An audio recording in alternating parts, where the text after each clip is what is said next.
안녕하세요, 여러분. 꼼꼼한 소설 읽기 시간입니다. 오늘 함께 읽어볼 작품은 이태준의 달밤입니다. 이 작품은 1930년대 일제강점기를 배경으로 서울 성북동이라는 동네에서 세상으로부터 밀려난 못난이 황수건의 삶에 대한 나의 연민을 드러내고 있는 소설입니다. 그럼 함께 읽어보도록 하겠습니다. 작품을 읽어보기 전에 책을 보시면 선생님이 미리 필기를 해둔 부분이 있습니다. 이미 아마 여러분에게 나눠진 자료에도 그런 필기 부분이 자세히 있을 텐데요. 참고하시면 됩니다. 각 학교마다 선생님들께서 해주신 필기가 있으니 그 필기를 참고하시고 또 자신이 부족하거나 이해가 잘 안 됐던 부분 혹은 더 표시해 두고 싶은 부분은 제시된 필기를 참고하시면 됩니다. 이 시간은 소설을 자세히 읽고 내용을 이해하는 시간이기 때문에 선생님과 함께 흐름을 쭉 따라간다고 생각하고 함께 읽어보시면 좋을 것 같아요. 자, 그럼 읽어보도록 하겠습니다.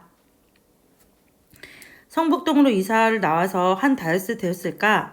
그날 밤 나는 보던 신문을 머리맡에 밀어던지고 누워서 새삼스럽게 여기도 정말 시골이로군 하였다. 이때 나라는 말이 나오죠? 이 얘기는 이 작품이 1인칭 시점으로 서술되어 있음을 알 수 있습니다.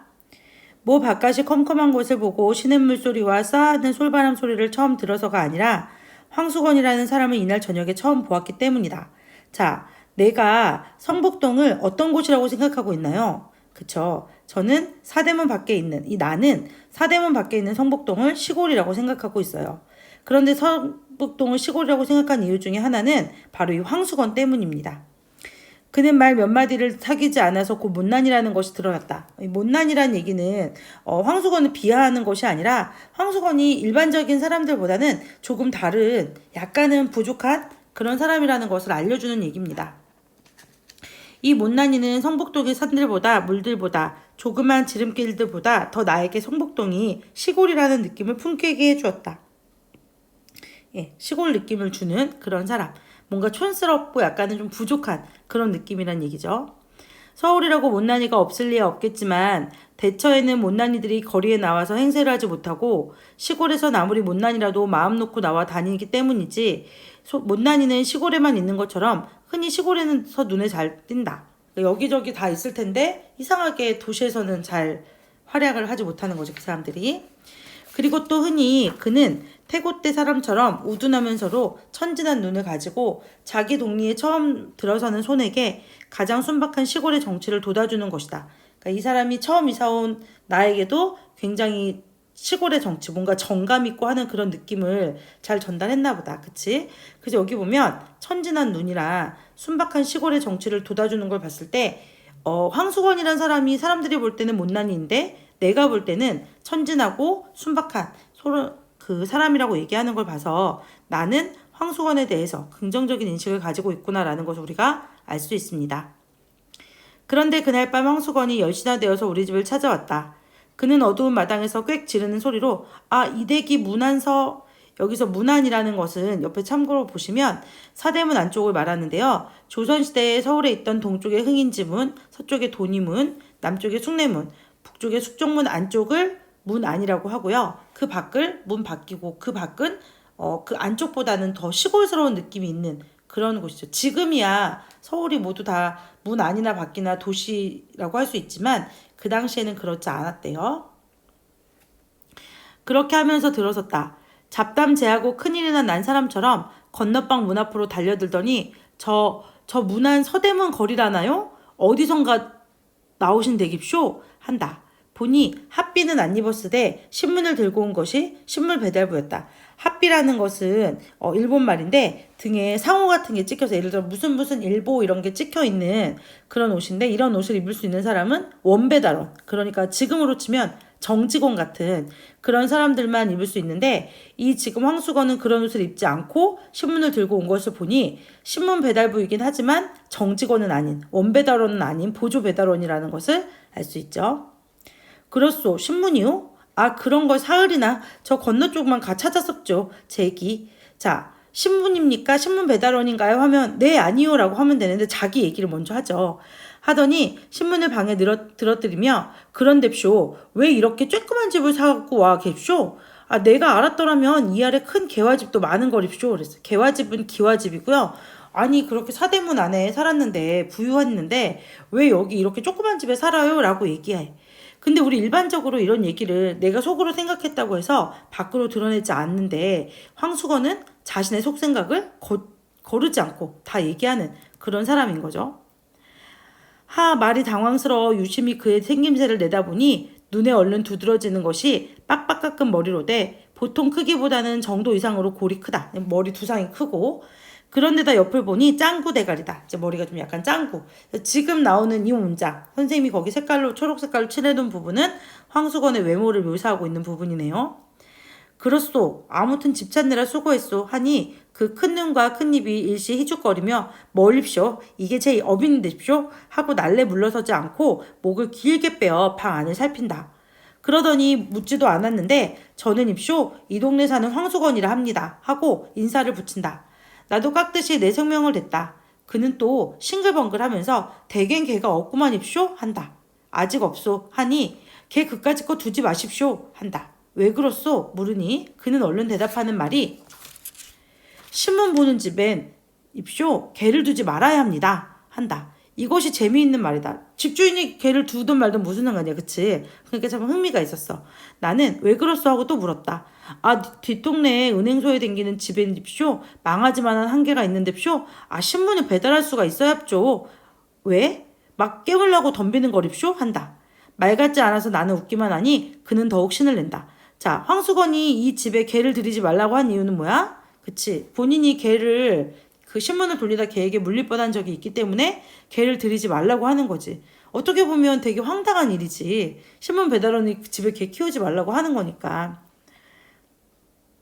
그놈에게 그저 한번 양떡을 먹여야 돼야 할 텐데 양떡을 먹인다는 건 양 주먹을 얼굴에 이렇게 와고 때리는 건데 그렇게 해야 할 텐데 하면서 주먹을 부르대는 걸 보니 손과 팔목은 머리에 비해 반비례로 작고 가느다랗다. 아까 머리는 크다 그랬는데 손발이 가느다랗대. 어서 고날 텐데 가서 자시오 하니 그는 마지못해 물러서며 선생님 참 이 선생님 편안히 주무쇼. 저희 집은 여기서 얼마 안 되는 거립쇼 하더니 돌아간다. 자 이제 황수건과 내가 만나가지고 이 내가 황수건이라는 사람을 대해서 좀 파악하고 있는 장면이야. 그는 이튿날 저녁 집을 알고 오는데도 9시가 지나서야 신문 배달 왔습니다 하고 소리를 치며 들어섰다. 그 전에는 집을 몰라서 그렇다 치는데 집을 알았는데도 늦게 오는 거지.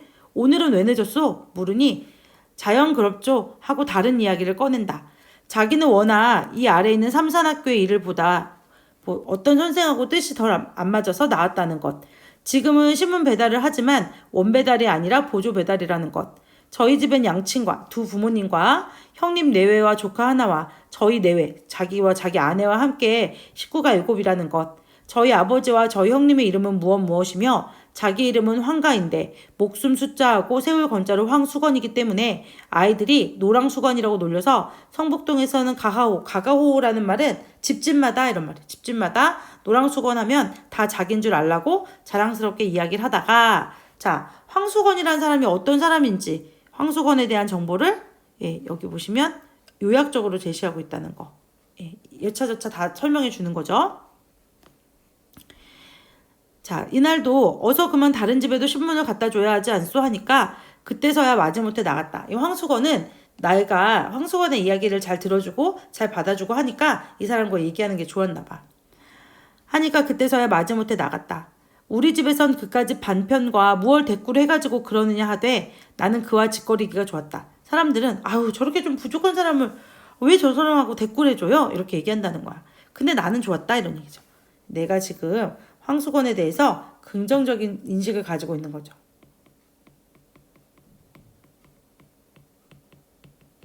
누구에 대해서? 황수건에 대해서. 그는 아무것도 아닌 것을 가지고 열심스럽게 이야기하는 것이 좋았고 그와 아무리 오래 짓거리고 나도 웃음밖에 남는 것이 없어 기분이 거뜬해지는 것도 좋았다. 뭔가 이제 가벼운 이야기를 쉽게 할 수 있는 그런 사람이라는 거지. 그래서 나는 무슨 일을 하는 중만 아니면 한참씩 그의 말을 받아주었다. 나 역시 황수건과 있는 시간이 좋았기 때문에 황수건의 말들을 자세히 잘 받아준 거지. 어떤 날은 서로 말이 막히기도 했다. 할 말이 없어질 때가 있는 거지. 대답이 막히는 것이 아니라 무슨 말을 해야 할까 막혔다. 그러나 그는 늘 나보다 빠르게 이야기거리를 잘 찾아냈다. 5, 6월인데도 꿩고기를 잘 먹느냐고도 묻고 보통 꿩고기는 겨울에 먹어요. 그러니까 이런 게 5, 6월에 질문하기엔 애매한 거지. 양복은 저고리를 먼저 입느냐 바지를 먼저 입느냐고도 묻고 소와 말과 싸움을 붙이면 어느 것이 이기겠느냐는 등등 아무튼 그가 얘기거리를 취재하는 방면은 기상천외로 여간 범위가 넓지 않은 데는 도저히 당할 수가 없었다. 정말 이 얘기 저 얘기 A부터 Z까지 골고루 얘기를 하는 거지. 하루는 나는 평생 소원이 무엇이냐고 그에게 물어보았다. 그는 그까짓 것쯤 얼른 대답하기는 누워서 떡 먹기라고 하면서 자 누워서 떡 먹기 어떤 의미죠? 그쵸? 쉬운 일 이런 얘기죠. 쉬운 일. 땅 짚고 헤엄치기 같은 거지. 평생 소원은 자기도 원배달이나 한번 되었으면 좋겠다는 것이다. 평생 소원인데 원배달만 되면 되는 거지. 굉장히 소박한 그런 상황인 거죠. 남이 혼자 배달하기 힘들어서 한 20부 떼어주는 것을 배달하고 월급이라고 원배달원에게서 한 3원을 받는 터라 월급을 20여만 원 받고 신문사 옷을 입고 방울을 차고 다니는 원배달원이 제일 부럽노라 하였다. 그리고 방울만 차면 자기도 뛰어다니면서 빨리 돌 뿐 아니라 그 은행소에 다니는 집게도 조금도 무서울 것이 없겠노라 하였다. 그래서 나는 그럴 것 없이 아주 신문사 사장쯤 되었으면 원배달도 바랄 것이 없고 그 은행소에 다니는 집게도 상관할 바가 없지 않겠느냐 한즉 그는 뚱그레지는 누나를 한참 굴리며 생각하더니 그것도 그렇겠다 따는 그렇겠다라고 하면서 자기는 경란이 없이 거기까지는 바랄 생각도 못하였다고 무릎을 치듯 가슴을 쳤다. 경란이란 말은 어려운 일, 또 어려움을 겪는 일을 말하죠. 그러나 신문사 사장은 이내 잊어버리고 원배달만 마음에 박혔던 듯 하루는 바깥 마당에서부터 뭐라고 떠들어대며 들어왔다. 이 선생님 갭쇼? 저 내일부터 저도 원배달이 오시다. 오늘 밤은 자면 입쇼 한다. 자세히 물어보니 성북동이 따로 한 구역이 되었는데 자기가 맡게 되었으니까 내일은 배달복을 입고 방울을 막 떨렁거리면서 올 테니 보라고 한다. 자기가 원배달원이 될 거라는 기대감에 부풀어 있는 거죠. 그리고 사람이란 게 그렇게 뭐든지 끝을 바라고 붙들어야 한다고 나에게 일러주면서 신이 나서 돌아갔다. 우리도 그가 원배달이 된 것이 좋은 친구가 큰 출세나 하는 것처럼 마음속으로 진실로 즐거웠다. 어서 내일 저녁에 그가 배달복을 입고 방울을 차고 와서 쭈럭거리는 것을 보리라 하였다. 이 사람은 지금 황수건에 대해서 굉장히 긍정적인 인식을 가지고 있는 거죠. 어떻게 보면 그렇게 대단한 일이 아닐 거라고 생각하는 그 신문 배달 원배달원이 되는 것 그것마저도 황수건이 이렇게 좋아하니까 다들 그것들 기대하고 함께 좋아해 줄 생각을 하는 거지. 그러나 이튿날 그는 오지 않았다. 밤이 늦도록 신문도 그도 오지 않았다. 그 다음 날도 신문도 그도 오지 않다가 사흘째 되는 날에야 이날은 해도 지기 전인데 방울 소리가 요란스럽게 우리 집으로 뛰어들어왔다. 어디 보자. 자, 이 사람은 이제 황수건이 오는 거라고 생각하고 반가움에 이제 나가려고 하는 거죠. 왜냐면 이틀이나 안 왔으니까. 하고 나는 방에서 뛰어나갔다. 그러나 웬일일까? 정말 배달복에 방울을 차고 신문을 들고 있는 사람은 황수건이가 아니라 처음 보는 사람이었다. 왜 전에 사람은 어디 가고 당신이요? 물으니 그는 제가 성북동을 맡았습니다 한다. 그럼 전에 사람은 어디를 맡았소 하니 그는 픽 웃으며 그까지 반편이 어딜 맡깁니까? 배달부로 쓰려다가 똑똑지가 못하니까 안 쓰고 말았나 봅니다 한다. 그럼 보조 배달도 떨어졌소? 하니 그럼요 여기가 따로 한 구역이 된 걸로 하면서 방으로 울리며 나갔다. 이렇게 되었으니 황수건이가 우리 집에 올 길은 없어지고 말았다. 나도 가끔 문 안엔 다니지만 그의 집은 내가 다니는 길 옆은 아닌 듯 길가에서도 잘 보이지 않았다. 이제 황수건의 소식을 알 수 없게 된 거지. 나는 가까운 친구를 먼 곳에 보낸 것처럼 아니 친구가 큰 사업에 실패나 하는 것을 보는 것처럼 못 만나는 섭섭뿐만 아니라 마음이 아프기도 하였다. 그 당자와 함께 세상의 야박함이 원망스럽기도 했다. 내가 얼마나 황수건에 대해서 애정을 가지고 있는지를 보여주는 거죠. 황수건이라는 사람이 그런 일에서 이렇게 좌절하고 실패하는 것을 보면서 나는 황수건의 부족함을 탓하기보다는 그 사람이 받아들여지지 않는 세상의 야박함에 대해서 원망을 보내는 거지. 그 얘기는 내가 그만큼 황수건을 아주 따뜻하고 애정 어린 시선으로 바라보고 있음을 알려주는 거예요. 헌데 황수건은 그의 말대로 노랑수건이라면서 온 동네에서 유명은 하였다. 노랑수건 하면 누구나 성북동에서 오래 산 사람이면 먼저 웃고 대답하는 것을 나는 차츰 알았다. 내가 잠깐씩 며칠 보기에도 그랬거니와 그에겐 우스운 일화가 한두 가지가 아니었다. 여기 보면 이제 일화를 소개해요. 일화라고도 하고 이런 걸 우리가 에피소드라고도 하죠. 또는 사파라고도 합니다. 예, 이런 일화를 쭉 나열하고 있는 것이 이 소설의 특징 중에 하나예요. 첫 번째 일화. 삼산학교에서 급사로 있을 때 시대에 삼산학교에 남겨놓고 나온 일화도 여러 가지라는데 그중에 두어 가지를 동네 사람들 말 그대로 옮겨보면 역시 그때부터도 이야기하기를 대단히 즐겨서 선생들이 교실에 들어간 사이에 손님이 오면 을에 손님을 앉히고는 자기도 걸상을 갖다 딱 마주놓고 앉는 것은 물론 마주 앉아서는 곧 자기류의 만담산매로 빠지는 것인데 이 얘기 저 얘기 만담을 하는 거지. 한 번은 도 항무국에서 시학관이 나온 것을 이따위로 대접하였다. 예, 시학관은 굉장히 높은 직책의 사람인데 그 사람이 왔는데 또 자기 그 만담을 시작한 거지. 일본말을 못하니까 만담은 할 수가 없고 마주 앉아서 자꾸 일본말 연습을 하였다. 이제 일본어를 모르니까 뭔가 말을 걸고 싶은데 자기가 아는 일본어를 해본 거지. 센세이 오하이오 고자이마스까? 이히 아메가 후리마스까? 유키가 후리마스까? 히히. 사학관도 인정이라. 처음에는 그냥 사람이니까 웃었다.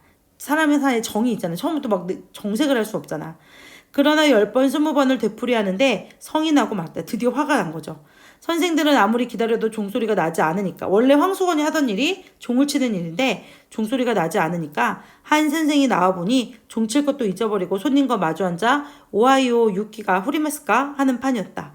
이 얘기가 뭐냐면 선생님 안녕하세요. 비가 옵니까? 눈이 옵니다. 뭐 이런 얘기인데 이걸 계속 하니까 듣는 사람이 짜증이 났겠죠. 그날 수건이는 선생들에게 단단히 몰리고 다시는 안 그러겠노라고 했으나 그 버릇을 고치지 못해서 그에 쫓겨나고 만 것이다. 이게 첫 번째 일화예요.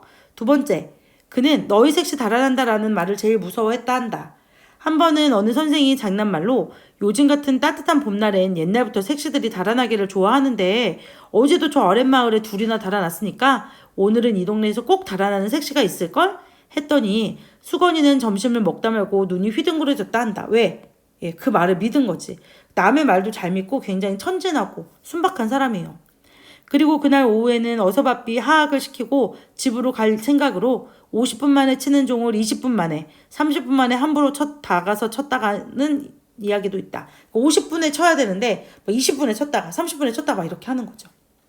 하루는 나는 거의 글을 잊어버리고 있을 때였다. 이제 꽤나 시간이 오래 지난 거지. 이 선생님 갭쇼 하고 수건이가 찾아왔다. 반가웠다. 예, 내가 반가웠다고 얘기하는 것은 황수건에 대한 나의 호감을 직접 드러내는 거죠. 선생님, 요즘 신문이 거르지 않고 잘 없쇼? 하고 그는 배달 감독이나 되어 온 듯이 묻는다. 마치 자기가 그 신문 감독관인 것처럼 말하는 거죠. 잘 오우, 왜 그러우? 한즉 또 늦지 않고쇼? 일찍이 제때 꼭 옵쇼? 한다. 당신이 돌릴 때보다 3시간은 일찍 오고 날마다 꼭꼭 잘 오우 하니 그는 머리를 벅적벅적 긁으면서 하루라도 거르기만 해봐라. 신문사에 가서 대뜸 일러바치지 하고 그 빈약한 주먹을 부르댄다. 여기 보면 머리를 벅적벅적 긁는다는 것은 뭔가 쑥스러움의 표현이고요. 아니 지금 나는 황수건에 대해서 애정을 가지고 있다는데 이렇게 황수건과 비교해서 그 사람만 칭찬하는 거 아니야 라고 하겠지만 이 사람들이 둘이 이제 어떤 유대가 형성됐기 때문에 막 농담인 거죠 나름. 하루라도 거르기만 해라. 신문사에 대뜸 가서 일러바치지라고 하는 것을 보니까 이 황수건은 배달원에 대한 질투심이 있나 봐요. 그런데 조 선생님 왜 그러오? 삼산학교에서 말씀이에요. 제 대신 들어온 급사가 저보다 근력이 세게 생겼죠? 근력은 힘이 세게 생겼다 이런 말이야. 나는 그 사람을 보지 못해서 모르겠소 하니 그는 은근히 말소리로 희죽이며 제가 또 거길 들어가 보려고 쇼 운동을 합주한다. 다시 그 삼산학교에 들어가겠다는 거지. 아니 어떻게 운동을 하오? 그까짓 날마다 사무실로 갑죠. 다시 써달라고 졸라댔죠. 아 그랬더니 새 급사란 녀석이 저보다 크기도 무척 큰뎁쇼. 이 녀석이 막 불끈댑니다 그려. 그래 한번 싸움을 해야 할 텐뎁쇼. 그 녀석 근력이 얼마나 센지 알아야 덤벼들 텐뎁쇼 한다. 그렇지 멋 모르고 대들었다가는 매만 맞지. 누가 봐도 바보 같은 얘기인데 그 얘기에 대해서 나는 황수건에게 무언을 주거나 그 사람을 무시하는 것이 아니라 호의적인 태도로 받아주고 있죠. 황수건을 잘 보시면 알겠지만 문제의 근본적인 원인은 본인이 그런 만담을 하다가 종치는 시간도 늦고 자꾸 실수를 해서 그 학교에서 잘린 건데 그게 아니라 새로운 사람이 나보다 힘이 세기 때문에 쟤만 없으면 내가 다시 들어갈 수 있다고 생각하는 것 자체가 황수건이 일반적인 어떤 우리의 상식으로는 조금 맞지 않는 그런 사람임을 알 수 있는 거죠. 그는 한 걸음 다가서면 또 은근히 말을 한다. 그래섭쇼. 어쩌녁엔 큰 돌멩이 하나를 굴려다가 삼산학교 대문에다 놨습죠. 왜 갖다 놨을까요? 그쵸. 그 새로운 급사에 힘을 테스트해 보려고. 그리고 오늘 아침에 가보니까 없어졌는데쇼. 그 녀석이 나처럼 억지로 굴려다 버렸는지 번쩍 들여다 버렸는지 그만 못 봤거든쇼. 제 길. 아니 그걸 테스트하러 갔으면 그거를 지켜봐야 되는데 그것도 안 보고 왔어. 황수건이 좀 약간 살짝 모자란 사람인 거죠. 엉뚱하고. 하고 머리를 긁는다. 그러더니 갑자기 무얼 생각한 듯 손뼉을 탁 치더니 그런뎁쇼. 제가 온 거닙쇼. 댁에서 우두를 넣지 말라고 마시라고 왔습죠. 자 이제 이게 나를 방문한 목적인데 우두를 맞지 말라는 거죠. 우두를 왜 넣지 말라는 말이요? 한즉 요즘 마마가 이제 천연두 같은 건데 그걸 예방하기 위해서 사람들이 우두를 맞는데 이게 일종의 지금의 백신 같은 건데 우두를 넣으면 사람이 근력이 없어지는데쇼 하고 자기 팔을 걷어 우두 자리를 보이면서 이걸 봅쇼. 저도 우두를 이렇게 넣었기에 근력이 줄었습죠 한다. 예, 몸이 안 좋으니까 이게 우두를 맞으니까 뭐 잠깐 힘들었을 텐데 그걸 넣어가지고 이제 근력이 줄었다고 얘기하는 거지. 우두를 넣으면 근력이 준다고 누가 그럽니까 물으니 그는 싱글거리며 아 내가 생각해냈죠 한다. 근거가 없는 얘기야. 그냥 예, 천연두 이 주사를 우두를 맞으면 약을 조금 넣는 거니까 그 사이에 잠깐 힘이 없는데 그것 때문에 근력이 줄었다고 생각하는 것 자체가 잘못된 거죠 지금. 왜 그렇소 하니 캐니 그러면 왜 내가 여차저차해서 이런 일을 겪으니까 이렇게 해서 보니까 우두를 넣으면 이렇게 해서 근력이 사라져요 라고 말해야 되는데 황수건 이렇게 말하고 있죠. 뭘 저 아래 윤군보라고 하는 기운이 장산됩쇼. 아 삼산학교 그 녀석도 우두를 넣었다면 그까짓 거 무서울 것이 없는데쇼. 그걸 모르겠거든입쇼 한다. 즉 무슨 말을 하는지 알 수 없게 예, 횡설수설하고 있는 거죠. 횡설수설. 그리고 동쪽을 물어봤는데 서쪽을 답한다처럼 맞지 않는 말을 하는 거지. 나는 그렇게 용한 생각을 하고 일러주러 왔으니 아주 고맙소라고 하였다. 분명히 나는 그 말이 근거 없는 말임을 알지만 일부러 자기를 생각해가지고 와서 말해주는 황수건에 대한 그 황수건의 따뜻한 마음에 대하여 고마움을 표시하고 있는 거죠. 그는 좋아서 빙긋거리며 머리를 긁었다. 그래 삼산학교에 다시 들어가기만을 기다리고 있어? 모르니 그는 돈만 있으면 그까짓 거 누가 고스카이 노릇을 합쇼. 고스카이는 이제 그 급사 같은 거예요. 미천만 있으면 삼산학교 앞에 가서 버젓이 장사를 할 텐데쇼 한다. 무슨 장사? 아 방학 될 때까지 참이는 참외예요. 참외 장사도 하고 쇼. 가을부터는 군밤 장사, 외떡 장사, 습자지, 도화지 장사 막 합죠. 삼산학교 학생들이 저를 어떻게 좋아하겠쇼? 저를 선생들보다 낮게 치는데쇼. 실제로 그러진 않았겠죠. 뭔가 이제 허풍 과장되게 얘기하는 거지. 나는 그날 그에게 돈 3원을 주었다. 내가 얼마나 황수건을 긍정적으로 좋게 바라보고 있는지를 알 수 있는 그런 장면이네요. 돈 3원을 그냥 줬어. 그와 말한 대로 삼산학교 앞에 가서 버젓이 참외 장사라도 해보라고. 그리고 돈은 남지 못하면 돌려주지 않아도 좋다 하였다. 그는 3원 돈에 덩실덩실 춤을 추다시피 뛰어나갔다. 그리고 이튿날 선생님 잡수시라고쇼 하고 나 없는 때에 참외 3개를 가져다 두고 갔다. 황수건이 얼마나 인간미 넘치고 마음이 따뜻하고 순진한 사람인지를 알 수 있는 거죠. 참외는 바로 그런 소재야. 황수건의 어떤 인간미. 이런 것들을 알려주는 거지. 그러고는 온 여름 동안 그는 우리 집에 얼씬을 하지 않았다. 들으니 참외 장사를 해보기는 했는데 이내 장마가 들어 미천을 까먹었고 또 그까짓 것보다 한 가지 놀라운 소식은 그의 아내가 달아났다는 것이다. 저희끼리 금슬은 괜찮았지만 동서가 못 견디게 굴어 달아난 것이라 한다. 남편만 남 같으면 따로 살림 나는 날이나 기다리고 살 것이나 평생 동서 밑에 살아야 할 신세를 생각하고 달아난 것이라 한다. 자, 그동안 황수건에게 있었던 사건을 요약적으로 설명해주고 있죠. 요약적으로 제시하면 사건의 전개 속도를 빠르게 할 수 있습니다. 그런데 요 며칠 전이었다. 밤인데 달포 만에, 달포는 여기 보시면 나오지만 한 달 조금 넘는 시간 만에 수건이가 우리 집을 찾아왔다. 웬 포도를 큰 것으로 대여섯 송이를 종이에 싸지도 않고 맨손에 들고 왔다. 뭔가 이상하지. 상자도 아니고 종이에 담지도 않고 맨손으로 막 가져온 거야.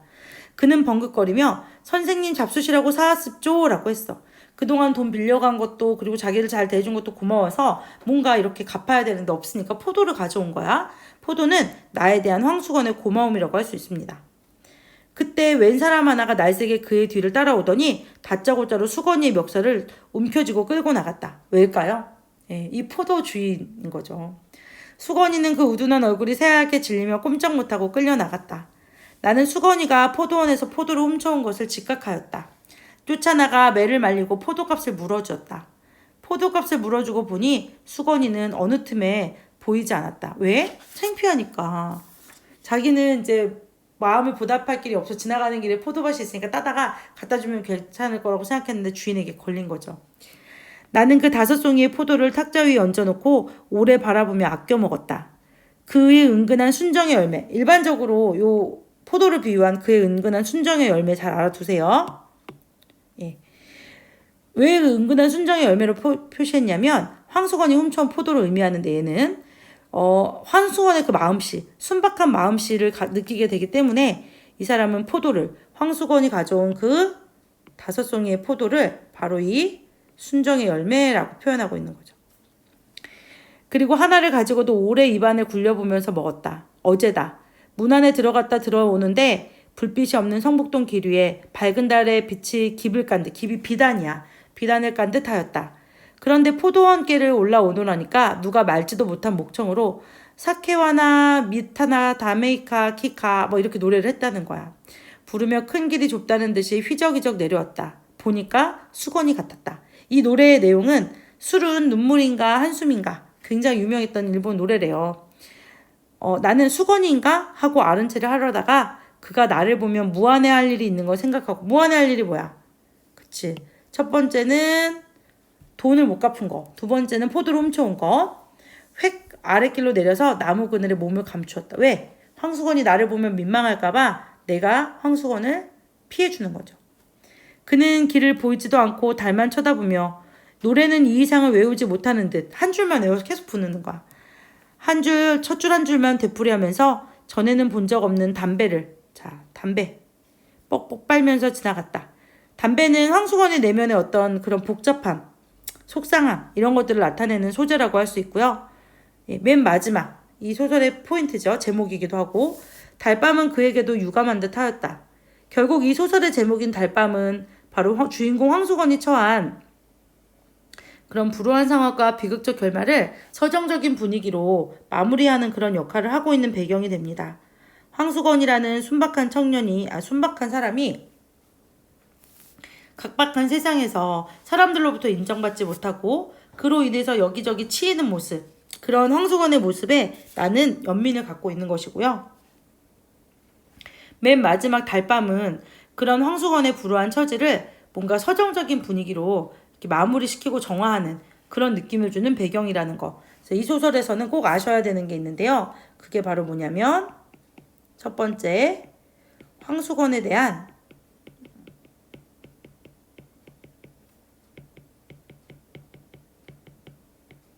나의 태도.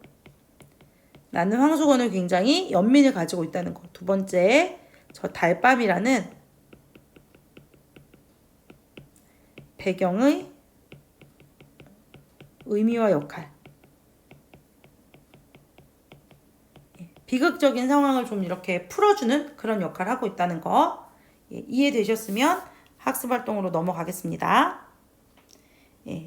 먼저 달밤의 내용을 정리해보면 나는 성북동으로 이사와서 황수건이라는 인물을 만나고 황수건이 식물 원배달부가 되는 소망을 한다는 걸 듣게 되고 보조 배달원 자리에서 해고된 황수건에게 장사 미천 3원을 주고 그런데 그거는 다 실패가 되고 황수건은 나에게 포도를 가져왔는데 그것마저도 훔친 포도였고 어느 날 밤 나는 황수건이 달밤에 걸어가는 것을 보고 그의 노래를 들으면서 그를 보다가 몸을 숨겨서 보고 있는 그런 장면인 거죠.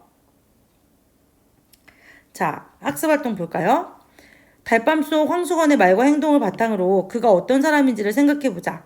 자, 보면 아무것도 아닌 일, 예를 들면 뭐 꽁고기를 먹느냐 뭐 이런 것도 열심히 얘기하고 다른 사람과 얘기하는 거 좋아해서 그 학교 잘릴 정도고 그 급사의 근력을 알아보기 위해 돌멩이 갖다 놓은 엉뚱한 면도 있고 그 다음에 포도를 훔쳐서 나에게 가져다 주기도 하고 그래서 거기 밑에 보시면 제가 표시해놨죠. 쓸데없는 말도 많이 하고 착하고 순박하기도 하고 부친성도 좋고 뭐 이런 성격들 황수건의 성격들을 여러분 한번 읽어보시면 됩니다. 그 다음에 황수건은 성북동 사람들 어떻게 바라보고 있느냐? 반편이 모자란 사람 놀림의 대상 웃음거리로 생각해요. 그런데 중요한 것은 나는 어떻게 생각하느냐? 나는 황수건에 대해서 긍정적으로 인식하고 마음이 따뜻하고 순진하고 천진하고 인간 믿는 사람이라고 여기는 거지. 성북동 사람들과 나의 태도는 반대되는 거죠. 자, 이 작품의 서술자는 1인칭의 나예요. 소설에서 독자에게 이야기하는 인물을 서술자라고 하는데 서술자는 이야기 속의 인물일 수도 있고 그렇지 않을 수도 있다. 이 작품에서는 나가 나오기 때문에 나는 이야기 속 인물이 되는 거죠.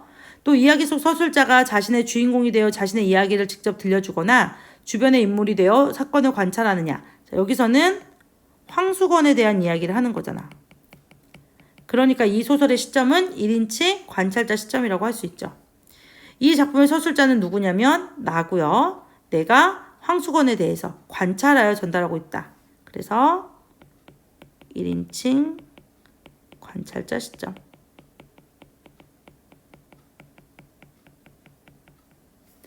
자, 그러면 이런 1인칭 관찰자가 독자에게 어떤 영향을 주느냐? 사건 전체의 전모를 알 수가 없지. 내 일이 아니니까.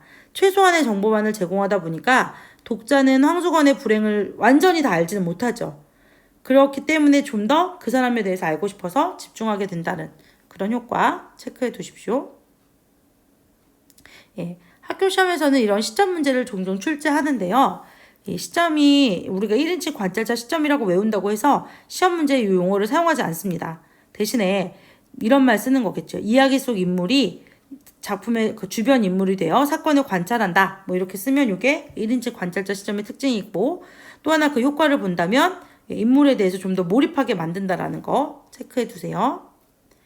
황수건을 대하는 나의 태도를 정리해 보면 나는 황수건에 대해서 어떤 동정과 연민 이런 것들을 가지고 있는 거 여러분도 체크해 두시면 되겠어요.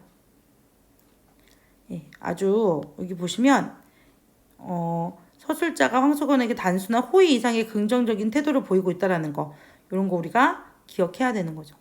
제가 아까도 말했지만 내가 황수건을 어떻게 바라보는지를 파악하는 게 굉장히 중요합니다. 자, 이 소설의 배경에 대한 설명 그리고 성북동의 역할을 보면 성북동은 사대문 바깥에 있는 공간이잖아요. 시골이라고 여겨졌는데 가난한 조선인들이 많이 살았고 그러다 보니까 여기서는 식민지 근대의 그늘과 인생의 고달픔을 효과적으로 전달할 수 있는 공간. 만약에 도심 한복판이었다면 이런 것들이 전달이 덜 했겠지만 성북동이라는 공간은 그 당시에는 뭔가 이렇게 서울이 아닌 외곽 지역의 그런 느낌. 실제로 성북동은 외곽은 아니거든요. 대학로 옆에 있는 곳인데 아주 중심에서 멀지 않은 곳임에도 불구하고 지금은 근데 그 당시에는 사대문 밖에 있었기 때문에 뭔가 변두리예요. 그래서 거기서 이제 어떤 인생을 살고 있는 사람들에 대한 고달픔을 잘 보여줄 수 있는 역할이다, 배경이다라는 거고, 그 다음에 30년대에는 어떤 특징이 있는지. 그래서 결국 지금 본 이 3번 문제는, 배경에 관한 문제죠. 이 작품의 배경. 그리고 맨 마지막, 이 작품의 주요 배경이라고 하는 달밤의 어떤 효과. 달밤의 효과는 뭘까? 이호석의 메밀꽃 필 무렵에서도 달이 떠있는 그 메밀꽃 핀 밭을 건널 때 여러 가지 어떤 그런 서정성이 부각되는 것처럼 이 작품 역시 이 달밤을 통해서 서정적인 효과를 거둔다는 거. 그래서 제가 여기 형광펜으로 밑줄 칠해놨는데 각박한 시대를 살아가는 인물의 비극적인 이야기를 낭만적인 분위기로 이끌어주고 또 지나치게 애상적으로 느끼는 걸 막아주기도 하고 독자에게 여운을 주기도 하고 또 서술자의 연민의 감정을 들어 서정적 분위기를 나타내기도 한다라는 거. 여러분이 요거를 1, 2, 3, 4로 구분해서 요약해 두시면 되겠습니다. 자, 그 다음 4번 문제는 홍계월전이라는 작품과 이 소설을 비교하는 건데요. 둘 다 서사 갈래라는 거. 서사라는 게 소설이잖아요. 소설의 가장 큰 특징은 바로 서술자가 있다는 거. 여기 홍계월전은 전체 내용은 여러분이 어렵게 생각하실 필요가 없어요. 요거는 요 정도만 출제하시겠죠, 학교마다. 더 공부하고 더 많이 배운 학교는 모르겠지만 일반적으로는 요 정도 줄거리만 아시면 되는데 기억해야 되는 건 이런 겁니다. 여기 주인공인 홍계월은 이제 부모님과 헤어지고 떠돌다가 위기에 처했는데 그 여공이라는 사람이 이 홍계월을 구해요. 그래서 얘를 이제 남장을 시켜서 평국이라는 이름으로 지내게 하고 자신의 아들 보국과 함께 공부하게 시켜. 근데 능력이 원체 뛰어내서 남장을 한 채로 이제 공부를 하다 보니까 재주가 되게 뛰어나. 그래서 결국은 장원급제하고 대원수가 돼서 이제 전쟁에 나가는 장군이 된 거지. 이때 보국은 평국보다 신분이 낮은. 그러니까 예를 들면 홍계월인 평국이 뭐 대장이라면 그 밑에 있는 보국은 얘 밑에 부하가 되는 그런 장면이거든요. 그러다 이제 나중에 그 여사인 게 밝혀지고 뭐 그런 내용입니다. 여러분이 읽어두시면 되고요. 예, 두 개를 비교하는 것의 가장 큰 특징은 바로 여기 서사소설. 서사의 특징이 뭐냐? 이 서사의 특징은 바로 이거. 서술자가 있고 인물사건 배경이 있고 서술자의 위치와 태도에 따라 문학적 효과가 달라진다.